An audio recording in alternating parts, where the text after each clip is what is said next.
apologize, folks, if you can hear me right now. I'm not able to load my Facebook page, so I can't see if I'm live.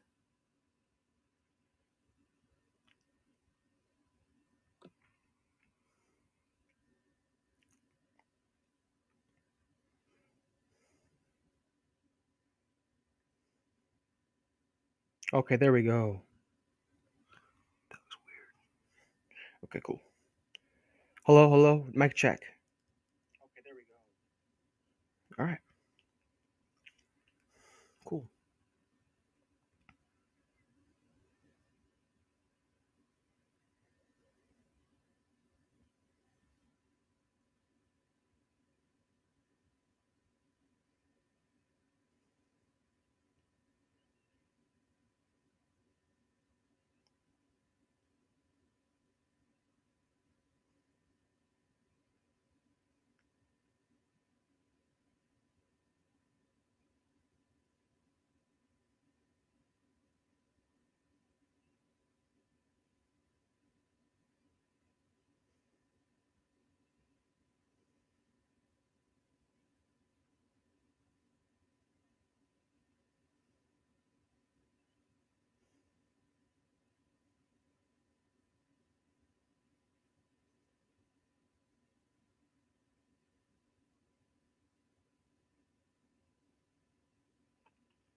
All right, everyone.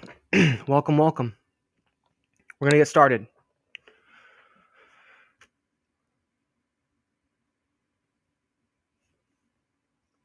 Too much ifin, perhapsin, and maybeian will never win a battle. General Patton demanded that the staff exert every effort to get all the facts before making a decision. In addition, he put a limit on the amount of time we had to collect the facts. When the hour of decision arrived, there was no delay nor hesitation. He used simple sentences to impress upon us what we had to do. He would say, "This decision may prove to be something other than the best, but we will do what has to be done. We will go with what we got." When we received orders from Washington, General Patton might protest and argue over what we consider an improper order. When the final word was received, he would say, "Whether we like it or not, this is the way it is going to be. We will go with it." I remember a colonel from a National Guard unit that General Patton retired without any perhapsin or maybeian. I had been searching the Army regulations, trying to get the laws on what could be done with a National Guard colonel. I was sure that National Guard colonels came under all of our Army regulations, but I wanted to see it in a law book. The problem was given to me by the commander of our military police company. This National Guard colonel was a newly commissioned politically appointed officer who would go to war, but he wanted to go in style. He wanted all of the privileges of the high rank without any inconvenience. The facts given to me were that the colonel spent his nights in an air-conditioned motel in Indio, California. He spent his days in an air-conditioned trailer parked outside of our maneuver areas. I checked with the staff officers of the National Guard about their commander living in air-conditioned quarters. They confirmed the facts. They confessed their governor had appointed a political friend who did not have any military experience. This was not unusual in World War II. Everyone wanted to be a colonel. The National Guard unit attempted to comply with all of their colonel's orders. They maintained his air-conditioned trailer in the desert, far from our headquarters. The air conditioner was run by a military generator. They took rations, food, to the women in the trailer, thinking it was the colonel's wife. According to the officers, no one objected to taking rations to this attractive young woman. The soldiers seldom saw a woman in the desert. None of the staff objected to visiting the colonel's trailer. During the heat of the desert sun, the colonel spent all of his time in the trailer. At night, the colonel drove to Indio and spent the night with another woman. No one knew which woman, if either, was his wife. The colonel told his staff he wanted a quart of milk in a morning paper on the step of his trailer every morning. He had to leave Indio before the Los Angeles papers arrived. The milk had to be iced, and the paper had to be picked up in Indio by one of the trucks that drove to Indio for rations. I was given all of the facts from the military police. It was hot in the desert, but our only air-conditioned room was in our makeshift field hospital. General Patton's tent was as hot as any of the tents for the troops. When the captain of the military police traced the man to the trailer in the desert, the captain came to me for advice. He was fearful for the safety of the women living alone in the trailer at night. I advised the captain that the only charge that could be filed against the colonel was the broad catch all charge of conduct unbecoming an officer and a gentleman. We could have suspicions that the colonel was having intercourse with both of his women, but the proof had to come from the women. This would be difficult to prove if both women were well cared for. General Patton had never issued an order that every man live in the desert. This was expected without an order. However, I could not make a case of disobeying an order without an order. National Guard officers were appointed and commissioned by the governors of the states. National Guard troops came under federal control. when called to active military duty by the president. This National Guard unit was on active duty with their own trucks and motor equipment. Their equipment records were not on our property lists. I discussed the problem with our chief of staff. Before we could decide on a definite plan, a battalion commander asked General Patton if he could get an air conditioned trailer for his headquarters and bring his wife to camp. General Patton's prompt report was, "Heck no." Then how does that National Guard colonel get to keep his wife in that trailer about 20 miles from here near the base of the Chocolate Mountains? Since the trailer was outside of our maneuver area, General Patton had never spotted the trailer. Our chief of staff reported the facts which we had on the problem. When the chief of staff finished, General Patton ordered, "Williamson, you are judge advocate. Get that SOB court-martialed." I had to reply, "General, we have never published in order that everyone must live in the desert without air conditioning. We cannot charge him with disobeying a direct order. The only charge I could file would be under conduct unbecoming an officer and a gentleman." Some officer in the back of the room whispered, "I would say this SOB is becoming quite a man." General Patton did not laugh if he heard the loud whisper. The chief of staff cautioned, "These National Guard colonels are a problem, since they have political ties with the governors who have great influence in Washington." General Patton asked, "Williamson, you were in public office as a civilian. What do you say about this colonel?" It was an easy question to answer. That colonel with his trailer is closer to the highway than we are. He is sure to be discovered by some reporter. We would have more problems with the newspapers than with any political influence in Washington. General Patton asked of the staff, "How sure are we of the facts? Could it be this woman in the desert is his sister? And the trailer belongs to his sister? This newspaper and milk delivery stuff sounds more like latrine rumor than truth. What facts do we actually know?" The military police captain answered, "General, we know that this man spends his nights in India with one woman and his days in this air conditioned trailer with another woman. He has never been in the desert with his own troops. All of this we know. We do not know what his relationship is with these two women. Williamson, how about unauthorized use of an army vehicle?" General Penn asked of me. "This National Guard unit came to us with his own equipment. We have not had the time to inventory the equipment and assume control over all of their property. This colonel can do anything he wants with his own staff car. I doubt that I could make a good case against him on such a charge." General Penn asked me directly, "What trouble could we get into if we hauled that trailer and women hauled into India?" I asked I had to make a I had to make a quick decision. No great amount of trouble since the trailer is on federal land without any permit of any kind. We could get into trouble if we had an auto accident on the highway to Indio. No one should ride in the trailer when it is pulled out of the desert, nor on the highway. General Patton did not delay in making a decision. "I'm going to retire that SOB from the United States Army captain. Take one of your military police vehicles and hook onto that trailer. Put the gal in one of our ambulances along with the colonel.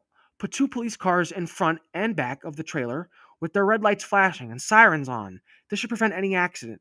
We will take the colonel and his sister into town in the style to which they have been living, with red lights.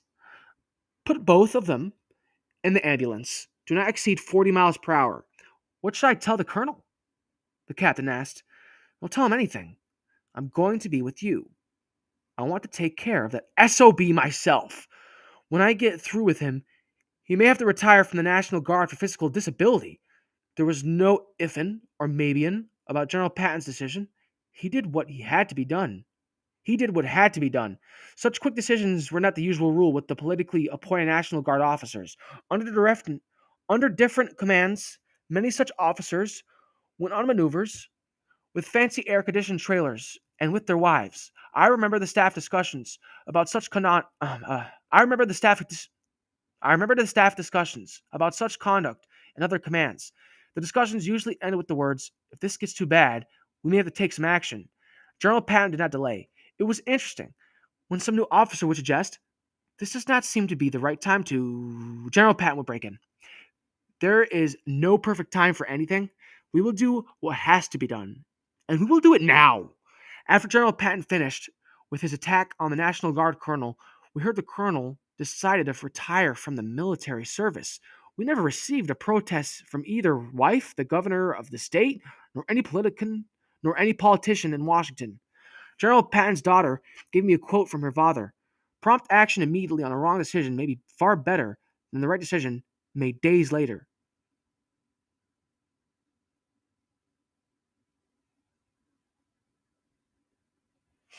Okay, next we'll be reading No Good Decision Was Never Made. Sorry.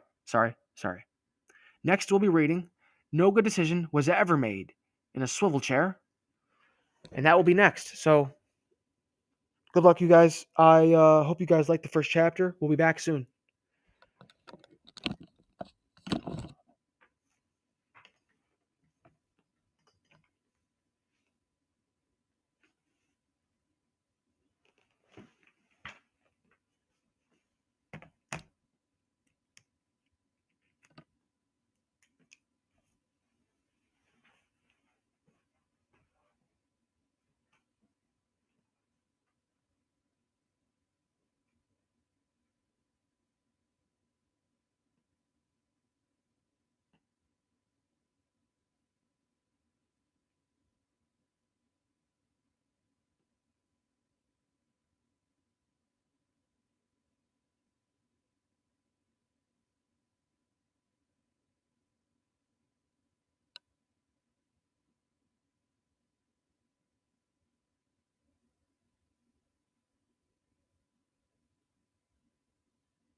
Hello, everyone. Good to be back with you.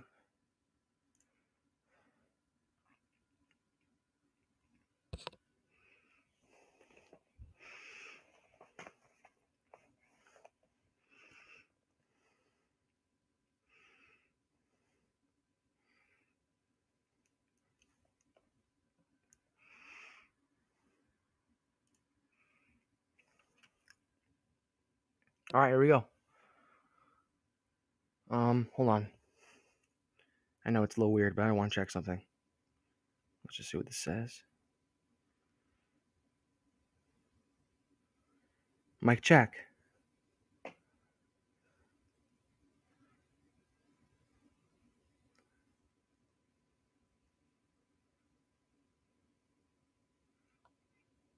Weird.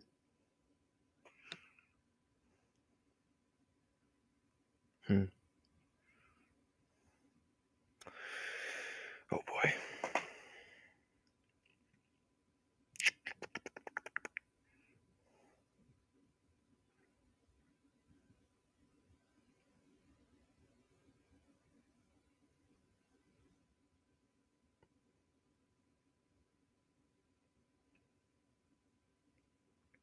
Mic check. Mic check. Mic check.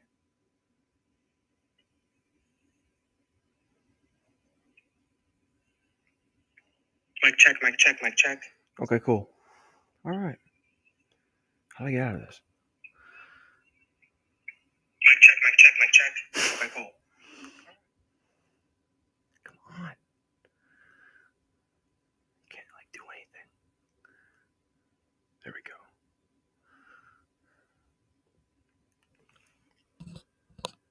Okay. No good decision was ever made in a swivel chair. Our staff meetings would last an hour. If some staff officer would say, "Our decision on this matter is based on the assumption that," whoa, hold up. General Patton would interrupt. "We do not ever want to assume anything." Excuse me. Why is it we cannot get the facts? Is the officer, if the officer could give a valid explanation, General Patton would be satisfied.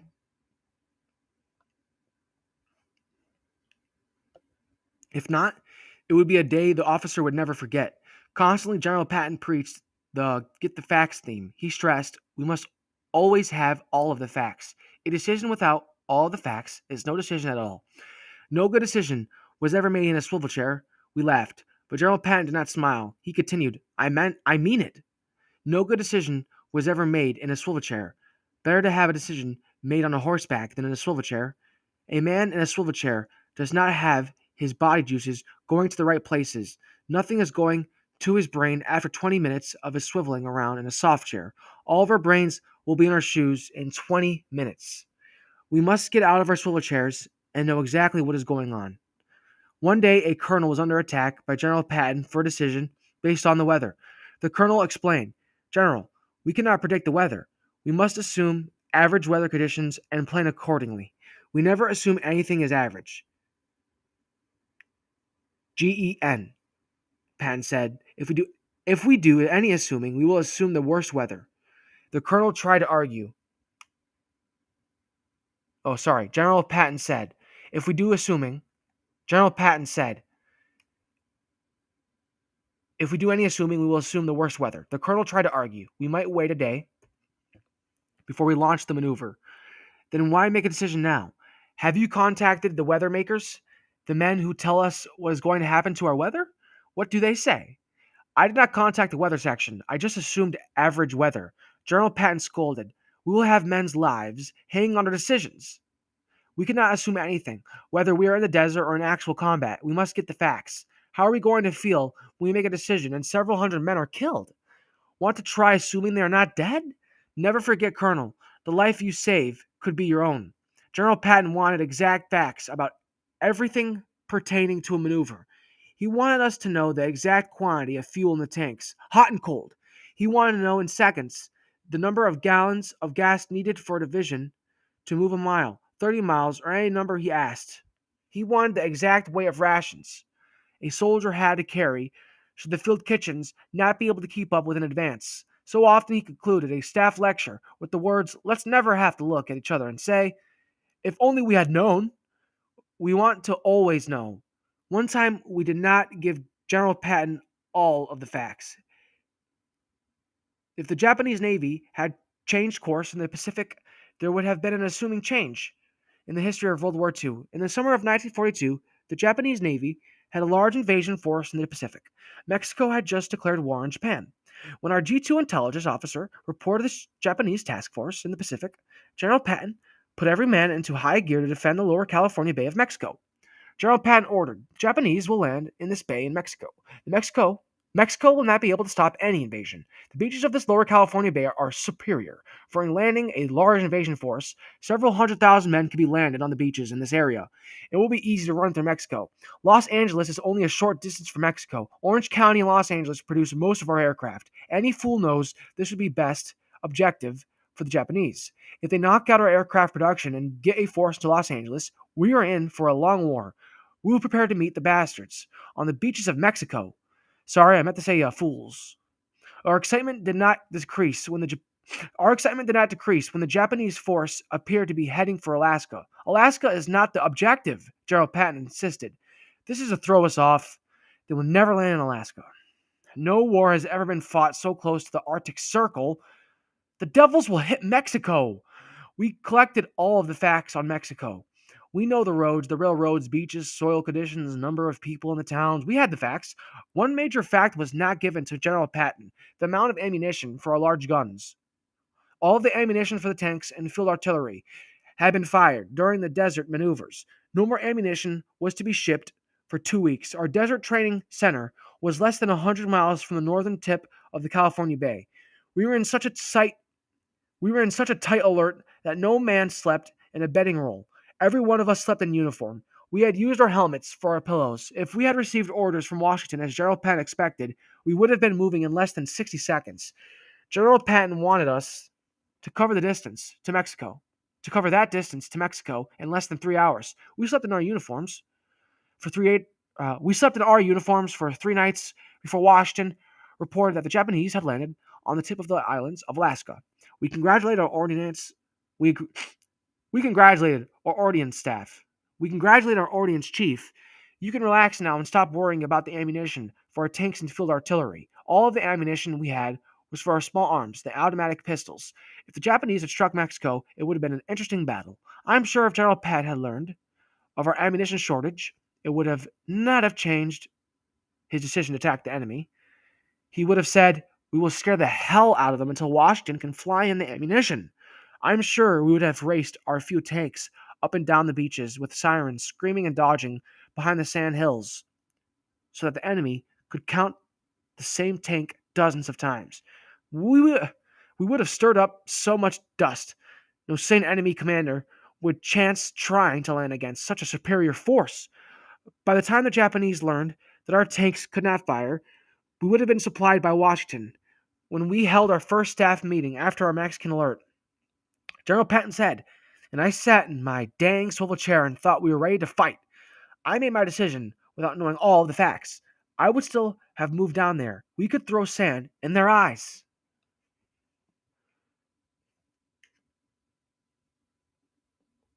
Um, cool. Yeah, let's take a break. I mean, we did it. We got through another chapter. Let's do another one. We're definitely doing another one. We'll be back soon. The way to win is to never lose. Good work, guys.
Okay. Mic check.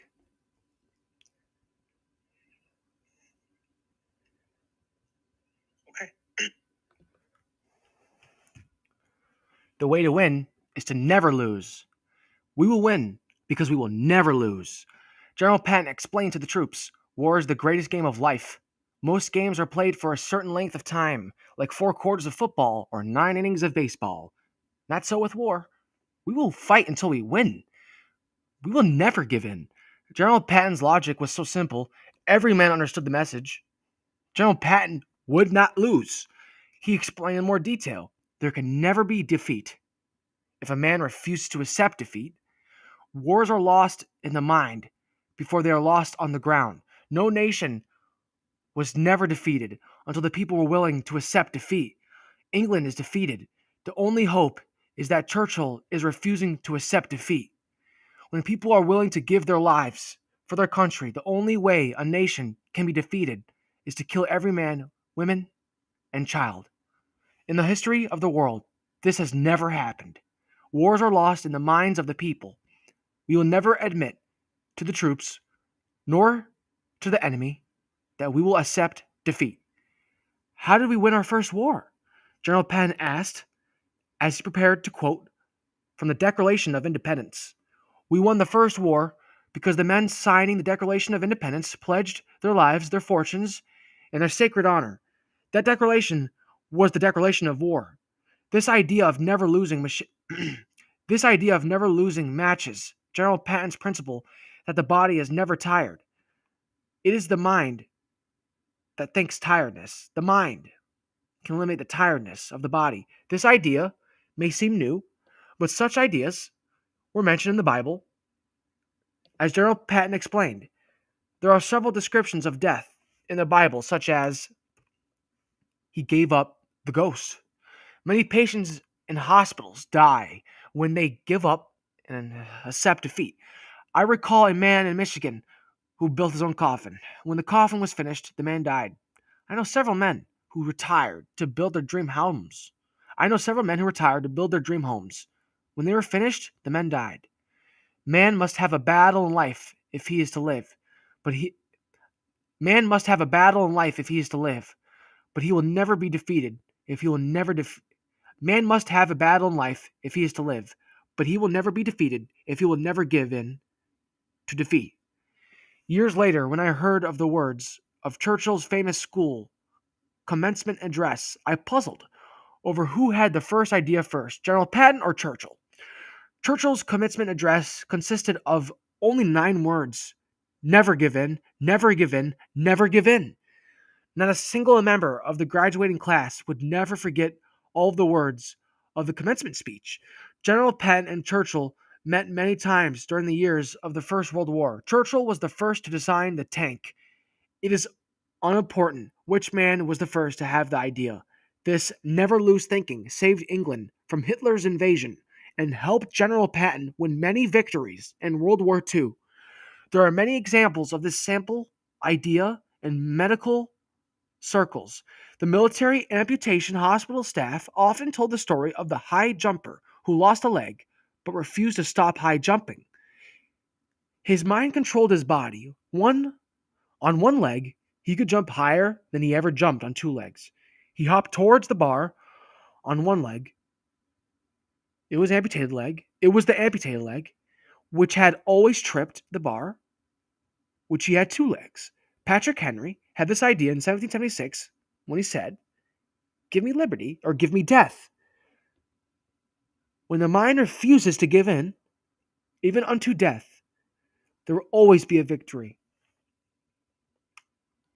And there's a picture. General Patton greeting General and Miss Marshall. Always the American flag with the honor guard. Sorry. General Patton greeting General and Miss Marshall. Always the American flag with honor guard.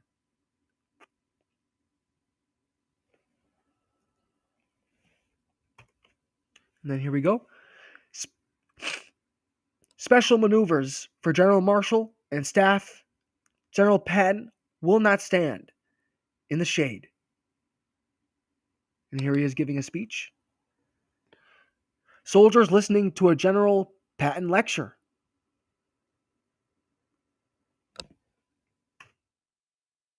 Major General. I believe it says born 1710. No, it definitely says that. Sorry. Major General, born 1710. And then it looks pretty cool. It's a good emblem. Shield for Benedict Arnold at West Point. Oh, shoot. Sorry. That was my mic. That was funny. Monument to General Patton in Luxembourg.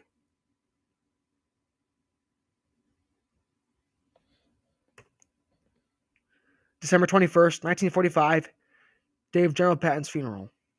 And then there's, all those crosses. General Patton's second grave.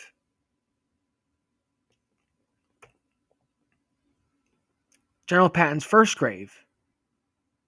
George S. Patton Jr. General 06, sorry, George S. Patton Jr. General 02605, 3rd Army. And then here we are. Never let the enemy pick the battle site. Sorry guys, I know that was a little bit of a quick chapter, but it is what it is. I think we should still take a break. We did good. Let's celebrate, I'll see you in a minute.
All right, everyone, I'm back. Um, let's just see something.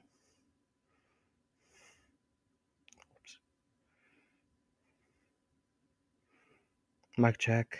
Mic check.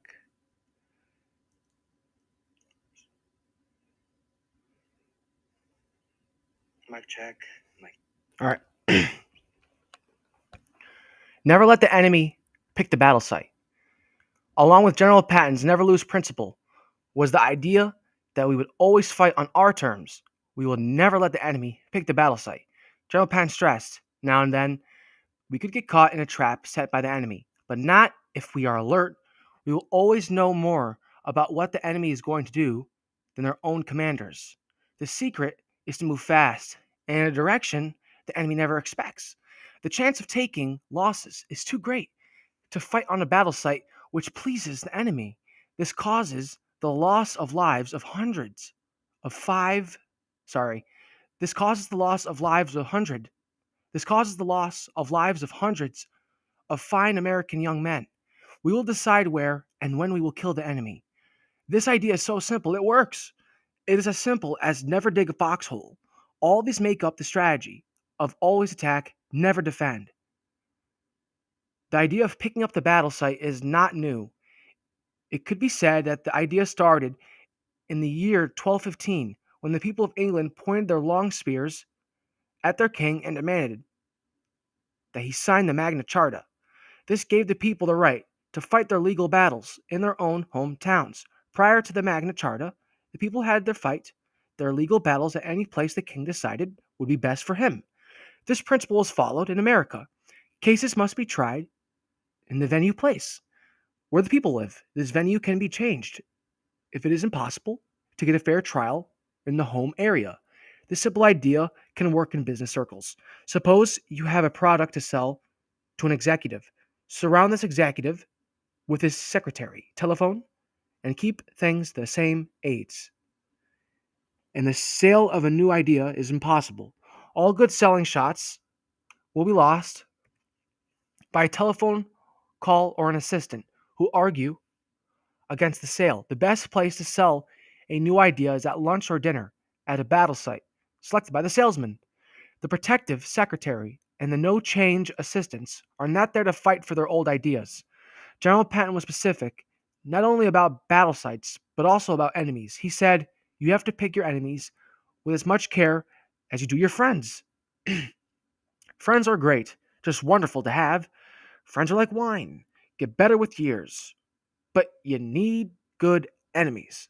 As much as you need good friends, having the right enemies is more important than having the right friends. Get the right enemies, and you will have the right friends. You always know where your enemies are. Can never be sure about friends. Sad but true. Only a few friends will always be loyal. These lukewarm friends cause people to say, protect me from my friends. I can take care of my enemies. God knows we have enough of these lukewarm friends in the service, same as in civilian life. Try to get these types to stand up for something. Try to get these types to stand for something. Make them put up or shut up. A great number of military officers I know have never stood for anything other than a short arm inspection. We can differ with each other and still be friends. You will not be my friend if you fail to level with me always. Not all of these ideas were given by General Patton at one briefing. He was constantly tossing in ideas, such as, I have enemies, and I want them to stay enemies. They could never be a loyal friend to anything or anybody. I strike at them every chance I can get. It is far better to lose battles with true friends than to win with the enemy. You do not lose a battle when you fight with true friends, because you will always be fighting again for the same things. There is no victory when you win with the enemy. That's the reason I have never liked politics and politicians. They're always switching sides, changing bed partners in their politics. One morning, General Patton commented on how to treat friendly troops. We dare not be too trusting of friendly troops, whether they are our own or from some foreign country. We must treat them as we do the enemy. We must always wait and see how they fight under enemy fire. That is the acid test of a friend and of a soldier. No other military organization is going to fight as hard and as fast as we will fight. We must be prepared. to find our flanks exposed, because friendly troops will not move as fast as we will move until we know how much friendly troops will fight. Do not count on them to do much more than bring up our mail. One evening, in his tent, we were talking about enemies. General Patton asked me about political friends since I held public office when called to active duty. General Patton gave me a quote, which I have never forgotten. He had been reading the Bible before our discussion. He said he had just received a long letter from a friend, Colonel Gay, and General Patton discussed this officer, since both knew him. Then General Patton said, "You know, a true friend gives you a glimpse of God." These are the only words These are the only words I ever heard General Patton say, which would support a belief in reincarnation. That was kind of quick. Let's keep reading. Never fight a battle with nothing. Never fight a battle when nothing can be gained by winning. General Patton explained, so many battles are fought in war and in civilian life, and nothing is gained by the victory. Every battle we fight will result in a gain for us, or we will not fight. We will never defend. We will always attack. In civilian life, we fight over such unimportant things as what the weather will be or what it was 10 years ago. Excuse me. There is no great gain in merely being right. To be right about some unimportant subject is not important. General Patton continued, for example, nothing is gained by being right about who might be the best baseball or football player. Why waste time on fighting over such an unimportant battle? How many fights we could have avoided? How many fights we could have avoided when we were kids if we had refused to fight unless we gained some advantage? I know. When we were young, we got into fights for the fun of fighting. War is not fun. We are not going to fight any battles for fun. To support his preaching, General Patton switched back and forth between war and civilian life. He advised, now every time we get close to the enemy, we expect him to shoot at us. We want him to shoot. That way, we can pinpoint exactly where the enemy is located. We will never go straight at the enemy if there is an easier way. We have the speed to move behind the enemy. It may be a bit scary behind enemy lines, but that is where wars are won. The natives behind the lines will not shoot much because they will not have anything to match our heavy guns. When we are behind the enemy, they will not shell us for fear. They might hit some of their own troops. No soldier likes to fire into his own hometown and kinfolk. We will go in and take whenever. We will go in and take whatever we have to take to cut the enemy away from his supplies. We are self-contained. We have everything we need to stay behind enemy lines for days. We can capture any gasoline which we might need. I remember General Patton explaining why we would not be scared. He said, we will not be scared because we will know. He said, we will not be scared. We know we can fight our way back to friendly troops anytime we want. The best plan is to raise hell until the friendly troops can come to us. Nothing gains faster than success. When we get the enemy on the run, and I meant to say heck, I probably shouldn't say the HE double hockey stick stuff, here we are. Let's do this. When we get the enemy on the run, we will stop him running. When we get the enemy on the run, we will keep him running. Night and day, we will drive and never stop. We will never rest. When we are winning, General Patton paused frequently and looked at the troops to see if any officer wanted to ask a question. We will keep driving whether we have anything to eat or not. We can always eat our shoes, our leather belts, or each other. We will operate as horse cavalry. We will graze off of the captured land. We will capture food and gasoline from the enemy. Those poor devils will not have their own food. Should have said fools. I'm trying to get off the swearing. 1 second. Taking time. We will be eating it. We will teach the bastards. And I did it again. You guys. All right, here we go. We will teach the fools that to surround us is to make sure they will die. When we surround, we can fire in any direction and hit the enemy. This principle was expressed in the Battle of the Bulge when the American troops were surrounded. The Germans demanded surrender, and the American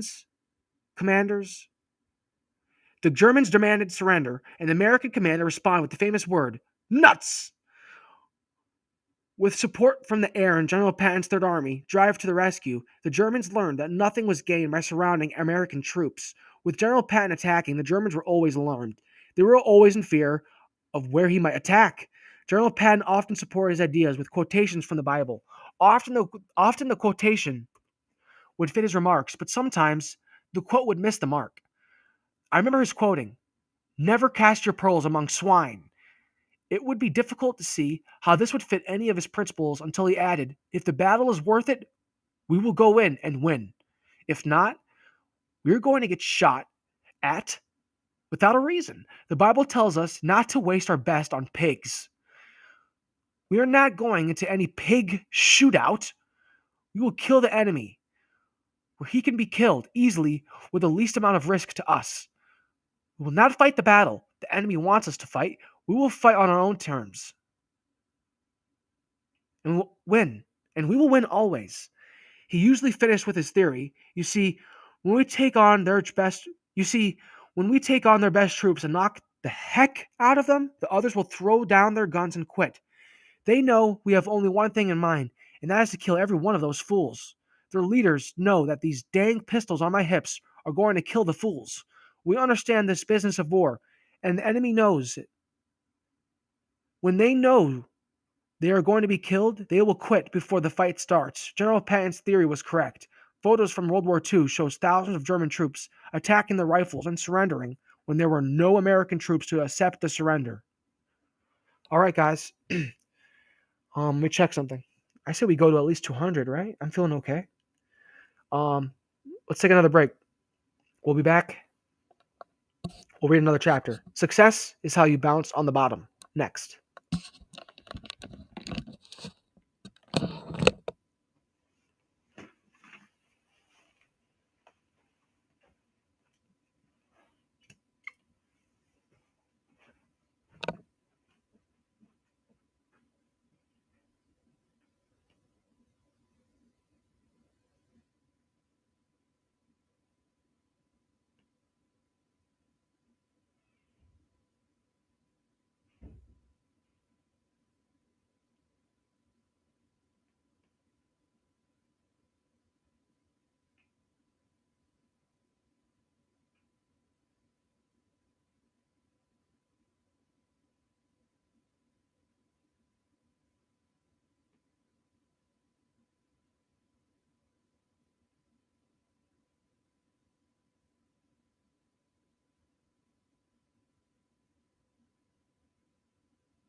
All right, guys, we're back.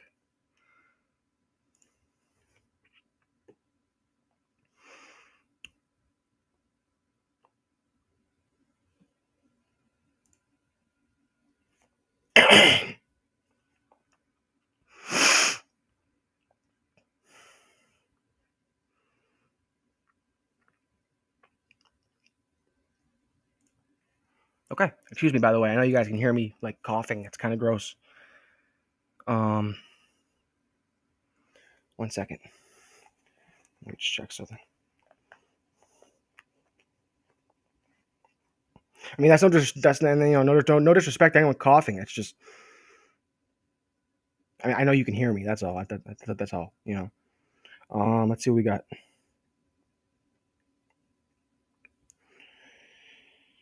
Mic check. Mic check. Let's see what we got. Success is how you bounce on the bottom. In our great country, most any fool can be a success at something. Look at the flagpole climbers and goldfish eaters. The problem with success is that it leads to failure. When you are on top, there is no place to go but down. This type of thinking was given by General Patton in the smaller staff meetings. He enjoyed throwing out ideas for conversation. As he enjoyed reading the Bible, he enjoyed putting ideas into words. Life is like a roller coaster. Life has its ups and downs. I've been up and down many times. Every time I get an award or win a victory, every time I get an award or win a victory, I expect to be shot at by enemies, even by friends. The problem with success is when you climb that ladder of success, you have to step on the fingers of some of your friends who are trying hard just to stay at the same level. People hate those who win more than the average amount of success, whatever their average is. If you think men will swear at you for winning, the Lord save you from the screaming wives. General Patton would pause for the laughter to stop. Every wife wants her husband to be a commander, although she will not let give a command in his own home. So when you ride the roller coaster of life to a high point, always be prepared for the downslope. This is one of the problems of we silly humans. We want people to win, but we get jealous when they do. That is human nature, which has not changed in the last 10,000 years. There is a little chance that we will change in the next 10,000 years. General Patton concluded. One day he used the no change in our human nature idea and applied it to nations. This was after we had a long briefing on Hitler, and on the way blind German people were following Hitler. General Patton rambled. Looks like the nature of nations never changes any more than human nature. Give people a nation with lots of freedom, and the people will try to get some dictator to tell them what to do. When people have a dictator, they want freedom. Helps me understand Thomas Jefferson's remark that the tree of liberty has to be fertilized every few years with the blood of patriots. Trouble is, we have so few true patriots. So many give lip service about being a patriot, but when the shooting starts, they want to stay home. It was from General Patton that I learned the true story about Benedict Arnold. General Patton shocked me one day by saying, Dang, fine commander, that Benedict Arnold. Dang fine commander, that Benedict Arnold. He was too successful, won too many battles. Congress turned him into a traitor. That Continental Congress was about the same as our present Congress. General Patton told us of the blank shield hanging on the wall of the chapel at the West Point Military Academy. That black shield does not have a name on it. All the other shields of our great generals give their names. That black shield is a memorial to a great commander who did not learn that the first enemy is always our own Congress. Always remember that. After the war, I researched the life of Benedict Arnold. As usual, I learned that General Patton was correct in all that he said. Arnold did have a great military record. Arnold won battles in the Revolutionary War, which he was not supposed to win. In fact, General Gates removed Arnold from command during the Second Battle of Freeman's Farm. General Gates was a politically appointed general, about the same nature as our National Guard colonel, who wanted to go to war with 2 wives and air conditioning. Rank during the Revolutionary War depended on the number of men you could enlist, or the friends you had in the Continental Congress. General Gates ordered his troops to retreat.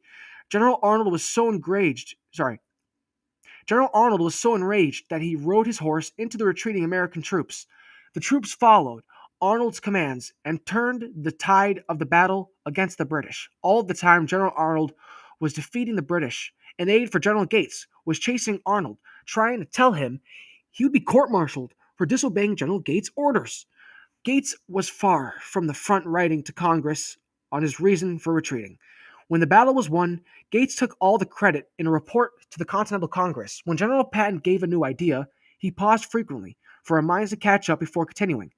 The cowardly traitor in this battle was General Gates. However, credit for the victory was given to Gates and not to Arnold. General Arnold did not have time to write to Congress. This victory by General Arnold led to the surrender of the British troops at Saratoga.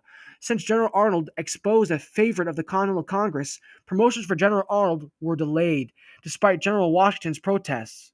General Patton concluded General Arnold lost faith that the 13 colonies could ever become a nation when the congressman had interests only in personal gains and not the welfare of the new country. An officer asked, wasn't Gates the man who wanted General Washington's title of Commander in Chief?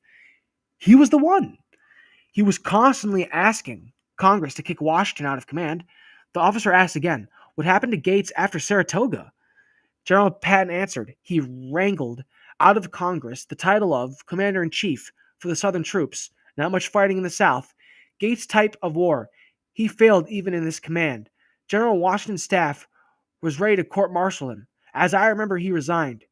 General Patton at other times made comments about General Arnold, such as never make the mistakes Benedict Arnold made, never give up serving our country, no matter how many promotions or pay hikes you are cheated out of. Always remember, we do not serve congressmen, we serve our great country. Remember that. We will be a great country despite all that Congress does to destroy us. Understand that politicians never lose any votes by attacking the military in peacetime. Heaven knows. I should be able to understand this. After World War I, money for the military was cut to almost nothing, such as $500 for research on a better tank. A good polo pony would cost more than that. I served for years on end without any promotion. A colonel asked, General, exactly what do you mean by serving the country? Congress is part of the country. We dare not say anything unfavorable against a congressman, or we could be court-martialed. Am I right or wrong about this? Lieutenant Williamson? You should know about our JAG. You should know us. Sorry. You should know as our JAG. You should know as our JAG. Lucky for me, I did not know and answered. That is correct. Army regulations state that we should not speak unkindly about any congressman. That includes the president and vice president. A few months earlier, I had been a civilian candidate for public office along with the minority leader of Congress who lived in our congressional district. I had made many unkind remarks about my friend's opponent. When I was called to active military duty, I was amazed to read that article of war about any unfavorable remarks about congressmen. That article included no arm waving or gestures of disrespect. Articles of war were the civil and criminal laws for the military. General Patton continued, never any unkind words against congressmen despite what they do to the military and your promotion. But remember this, we serve the Constitution and are commissioned by the President, not by the Congress. We serve the Constitution and are commissioned. We serve the Constitution and are commissioned by the President, not by the Congress. Sure, I did it again. We serve the Constitution and are commissioned by the President, not by Congress. Remember your oath when you were commissioned? You took an oath to God to support the Constitution against all enemies, foreign and domestic. We serve this Constitution. We do not offer to give our lives for any man, not even the President, especially not for a congressman. This is what I mean by serving our country, Colonel. It is fortunate that General Patton's comments about Congress were not picked up by the reporters, or perhaps too many of his remarks were picked up, which would explain why General Patton missed several promotions in World War II. At the time, I did not fully understand General Patton's linking congressmen with domestic enemies. I had entered military service from public office. I knew several congressmen. I could not believe that our first enemy was Congress, as General Patton said so often. One evening, I had the chance to ask General Patton about one congressman, the man I campaigned with in India. General Patton explained his thinking. As individuals, congressmen are as good as any cross section of our country. The problem is they spend too much time getting reelected and not enough time thinking about the country. At that time, I was younger and could not believe men would put their own personal interests ahead of the country. My mind went back to General Patton many years later, 1984, when I was watching a television program on the news. This TV news commentator was respected by millions of American people. I could not believe his final words about his personal interest, television. His words on the national network were, "Democracies will come and go, but television will be here forever." I hope his commentator's words did not intend the meaning which he gave me. I hope he did not mean forget the country, get a story for TV. However, when our country was founded, some men were more interested in personal gain than the best interest of the country. The main interest of the media is more sales of newspapers or gains in television ratings. The main interest of media The main interest of the media is more sales of newspaper or gains in television ratings. One evening I was with General Patton and Colonel Devine in General Patton's tent. Colonel Devine, later Lieutenant General Devine, had been an instructor at West Point. General Patton enjoyed religious discussions. I was included because I was of a different generation. It was more of a civilian. Even worse, a political office holder. They probed me for civilian ideas. I think it's probed. I don't know what the heck that is. One second. Hold on. I don't know what that is.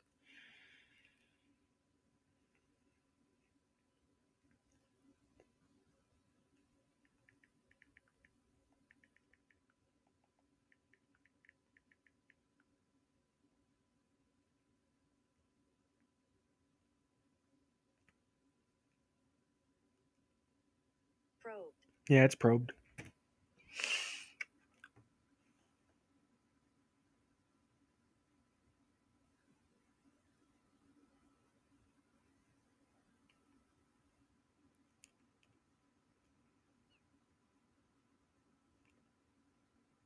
Okay, here we go. I got it. They probed me for civilian ideas. General Patton made some comment about the roller coaster of life and launched into religion. Jesus was always helping the little person who was on the bottom of his luck. Jesus never spent much time talking about those on the top of success, except to tell them they should try to do something other than measure their success, how much money they could get. Preachers preach about the golden rule as if it was written to help their church. Heck, the golden rule is not to make a super Hitler type of society of do gooders. Jesus was interested in the little person who had lost all hope. You do unto others, not for the sake of the other person, but because the way you treat others is the way you are going to be treated. The golden rule should be written. What you do unto others is the way you're going to be done unto. Or as Ben Franklin said, if rascals knew how much money they could make by being righteous, the rascals would become righteous through pure rascality. That's a part of the golden rule. It makes us puzzle over whether we are rascals or righteous, for Lord's sake. It was never possible to tell exactly when General Patton was profane and when he was speaking directly in prayer to the Lord. Since General Patton related so many minor details of historic battles, I assume that he secured the facts from his study of history. In taking with Miss Ruth Ellen Patton Tutton, the general's daughter, she told me her father often related facts about battles which he could not have learned from reading history. It was this recall of such exact details that confirmed her belief that her father was reincarnated or had lived several different lives on this earth. General Patton never mentioned reincarnation to me nor to Colonel Devine as we discussed religion. This caused me to believe that he did not believe in reincarnation. After talking with Miss Taunton, I'm puzzled over what General Patton believed. Many years later, as I researched the life of Benedict Arnold, my mind kept searching for a big brown animal. With General Patton, sorry. Many years later, as I researched the life of Benedict, man, many years later, as I researched the life of Benedict Arnold, my mind kept searching for a big brown animal, which General Patton had mentioned. I'm talking about General Benedict Arnold and the battle at Freeman's Farm. General Patton had knowledge of the details of every battle fought, any place, any time in the history of the world. I remember General Patton saying that I remember General Patton saying that Arnold won this battle of Freeman's Farm riding a big brown horse, a big animal which he borrowed. His own horse had been shot out from under him. I searched and searched the story of this Freeman's Farm battle with the hope of finding something about a big brown horse. The best I could get was a mention that Arnold had a horse shot out from under him. No mention of color or size. I'm certain about one thing. Should I ever meet Benedict Arnold in any hereafter, I'm going to ask, what was the color of that horse you borrowed to ride into the battle of Freeman's Farm? If he should answer that he rode a big brown horse, I will be convinced that General Patton fought at this battle in one of his other lives. After long conversations with General Patton in or near his tent, I would walk to my tent and meditate over General Patton's statements. My tent mate was usually gone. With other officers, he would be in Palm Springs. These officers teased me about being compelled to stay after school with General Patton. They teased. If you didn't have the they teased. If you didn't have that law degree, you could go with us to Palm Springs. I enjoyed the evening discussion with General Patton, but often regretted that I could not be in Palm Springs with the other officers. One evening, General Patton touched on the judge not rule of the Bible, saying, "Never try to judge others, because to judge others is exactly the way you are going to be judged.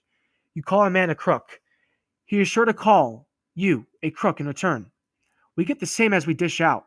I know from some of the names I have called others. However, religion is not for society, nor should it be. It is for the individual. Jesus never talked about any new deal or new society for man. He always talked of how the little guy could improve his position in life. General Patton brought everything down to the common level with the words, "What do you expect when you hit the top? You think you're better than Jesus? Look what happened to him. He judged others, so he was killed. How can we expect anything any better?" General Patton cautioned, "Remember, you may think you are defeated when it is only the mind that is defeated." Everything he said was influenced by war. He said being in the army is like being in life. You cannot quit. The only way out of the army in time of war is the same as with life, by death. When you hit bottom in life or in a battle, bounce back as high as fast as you can. People in life are dang funny. People love a successful man. They love heroes, and they love to take a hero and cut him to shreds. Seems to make the people feel stronger if they can cut up their hero, and they love a martyrer. I know, since I've been both a hero and a martyr several times.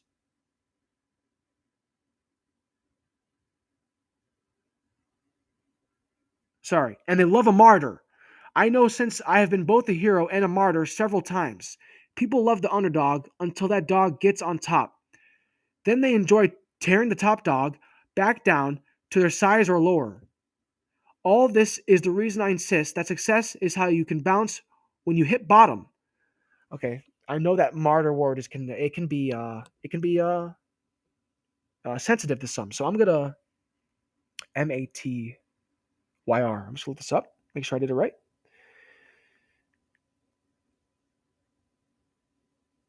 Yeah, I said it right. We're good. We're good. Hold on. All this is the reason I insist that success is how high you can bounce when you hit bottom. The script writers for the Patton movie caught this idea when they gave George Scott the final words of the movie. Patton! All glory is fleeting.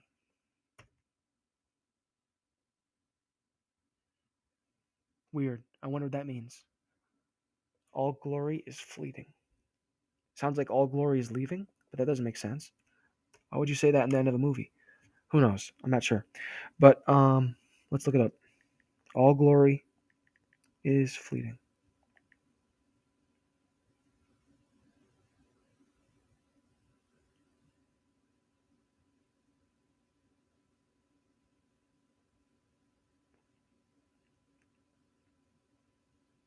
Hmm.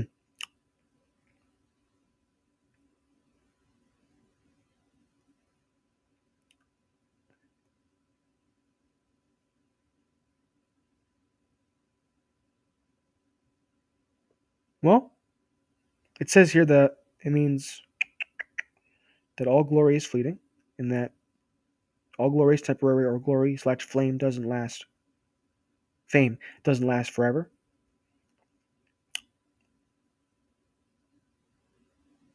mean, we still. I'm not going to argue, but whatever. It's cool. We're going to keep going in a minute.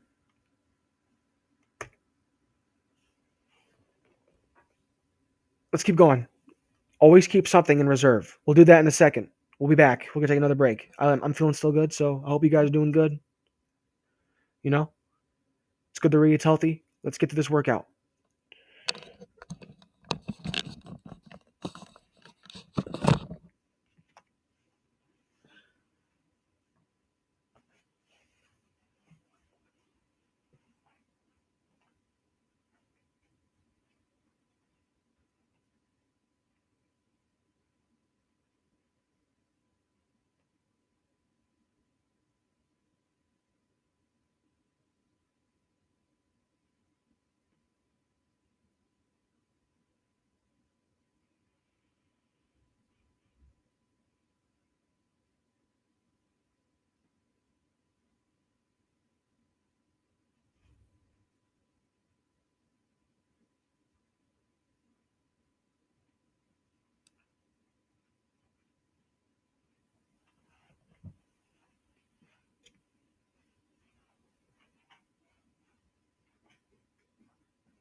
Hello, everyone. Welcome back.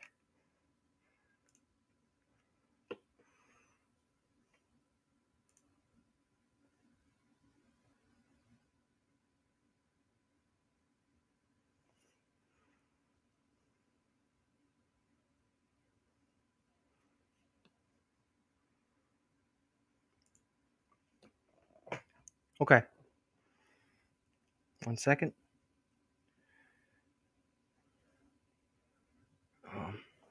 What the heck? Oh.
Um.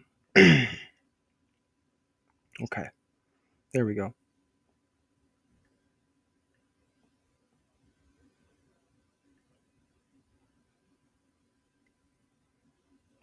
Mike Chang. Oh, I can hear it. Okay, cool. I can hear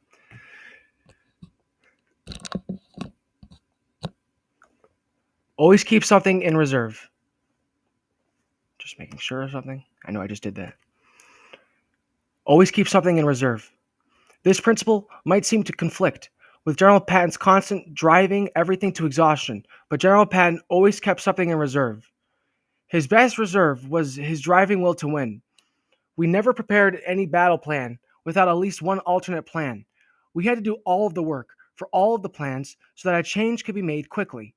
In addition, we had to have add on plans that were to be followed when one plan was finished. Any plan for regrouping or consolidating was done on the move.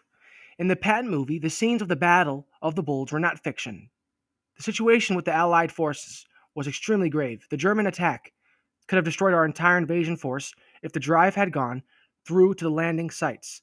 This was the intention of Hitler's hardcore troops in their final effort. The weather was bitter cold, with wind and blinding snow. In the movie, as on the battlefield, General Eisenhower called a meeting of his top commanders. He briefed his army commanders. We have several hundred men holding out against the enemy. If these troops surrender, the enemy could get completely behind our lines and cause havoc with our supply lines. The weather is too bad for us to get any supply by air. We must get ammunition and food to these besieged troops. How soon can any of you move your troops? How soon can any of you move your troops to give support in this critical situation? General Eisenhower was expecting a reply measured in a number of days. General Patton answered, Our Third Army will start moving the minute I put through a call to my Chief of Staff, General Gay.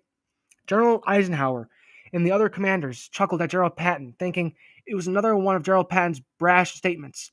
The other army commanders were fighting the weather. General Patton and his troops were always trying to get a chance to fight the enemy. General Patton answered their chuckling with profanity, saying, Give me that field telephone. We've been expecting this attack from the Germans. Look at our intelligence reports we have sent to your staff, Ike. We told you the attack would be coming. Give me the dang telephone. General Patton called his headquarters, and the Third Army moved immediately. The Battle of the Bulge commander for the Allied force answered the demand for the surrender with the word "nuts," which the German interpreted to mean "you can go down." Even before the weather cleared, the Third Army raced to attack. Hitler's last drive was turned into defeat.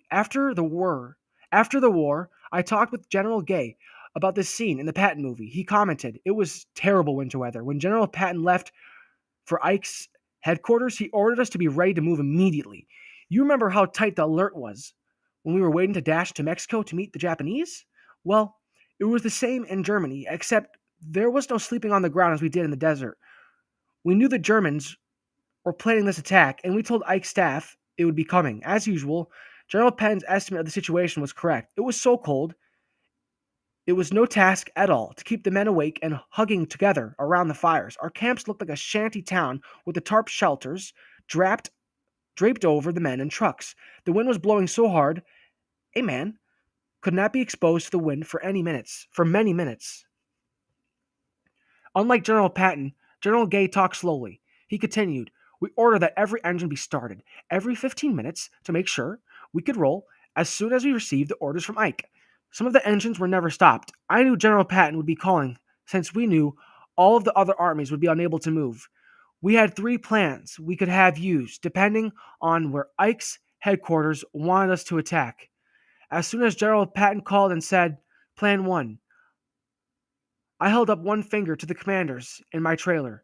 Before I finished talking to the general, the engines of the tanks and trucks were roaring so loud I could barely hear the general. When the weather is so cold, men prefer to be doing something rather than sitting around a fire. We rolled towards the enemy so fast that in the blowing snow, I am sure the enemy thought we were German tanks. Many historians have written about General Patton's ability to speed men into combat. It is, in my opinion, a greater talent was his ability to change battle plans quickly. I remember some of General Patton's words at some of the briefing sessions. We must be able to move around like a boxer. The faster we move, the easier it will be to kill the enemy. We cannot change our battle plans to fit the situation. It is the same as digging a foxhole. We will never let the enemy catch us sitting. We have to be able to change, or we have to be able to change, or we will get the heck shot out of us. We would deserve it. When we are not moving, we are losing. Nothing ever stays the same in war. Any commander or staff officer who could not or would not make rapid changes would be transferred. I remember one colonel who insisted, 'General Patton, we have been doing this maneuver this way for years. That's the trouble with your plan. We must always be making changes so the enemy will have no idea what we are going to do. We must be able to change our plans every hour and on every hour, we must be able to change our plans every hour and on any hour of the day or night.' Although General Patton would drive to the last drop of gasoline, he always had an alternate plan in reserve. Revenge belongs to God. That will be next time. We made it to 204. Very nice. We're doing good, guys. We're almost done with the book. We have I don't know how much chapter. I don't know how many pages are in here. I think there's 259. There's 253 pages left. Sorry. There's 53 pages left.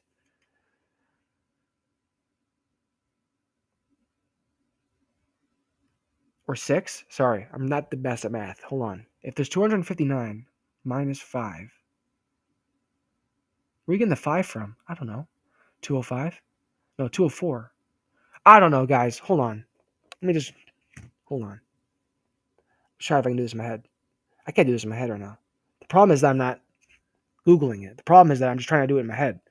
That's what that book taught me. If you're trying to figure out a math problem, you got to figure out what the problem is. I mean, if you can use something, then use it. So we're going to do 259 minus 204. We have 55 pages left. We're almost there. All right, guys. I'll see you next time. Good work. We're doing it. We're doing good. See ya. Have a good one.